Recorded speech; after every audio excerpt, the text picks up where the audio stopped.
Kaya kumain kayo ng mga vegetables para maging joable.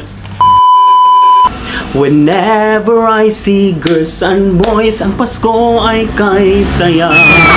I remember the child, kung kayo'y kapiling na. Morning, teacher!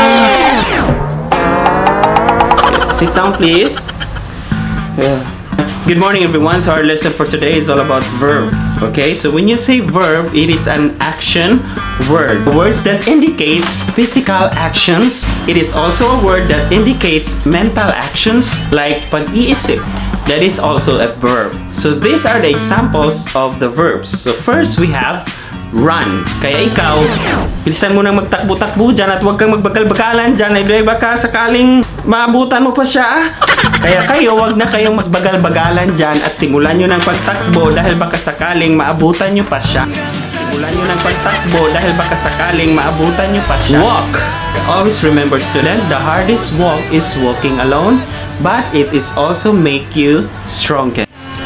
This walk is walking alone, but it is also make you strongest. Abay, kung wala ka namang pamasahe, edi simulan mo nang maglakad-lakad dyan, ah.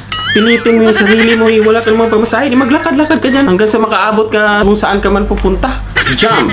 Bare months na student, September na ngayon at malapit ng magbagong taon. Kaya sa bagong taon, ebay, talon ka ng talon, baka sakaling may tsansya ka pang tumangka dyan. Kaya talon kayo ng talon. Maglundag kayo dyan kung saan kayo maglundag-lundag dyan. And the next example is eat. Kaya kain lang kayo ng kain. Kumain kayo ng mga vegetables para maging joable. At syempre, kumain kayo ng maraming ampalaya para matuto kayong magpalaya. Kumain kayo ng maraming ampalaya para matuto kayong ikaw, kapag na-fall ka, aba hindi ka talaga sasaluin. Ha? Ito, makinig ka, ha? Tumataba na kasi ako, teacher. Anong gagawin ko? Mag-diet ka, ah.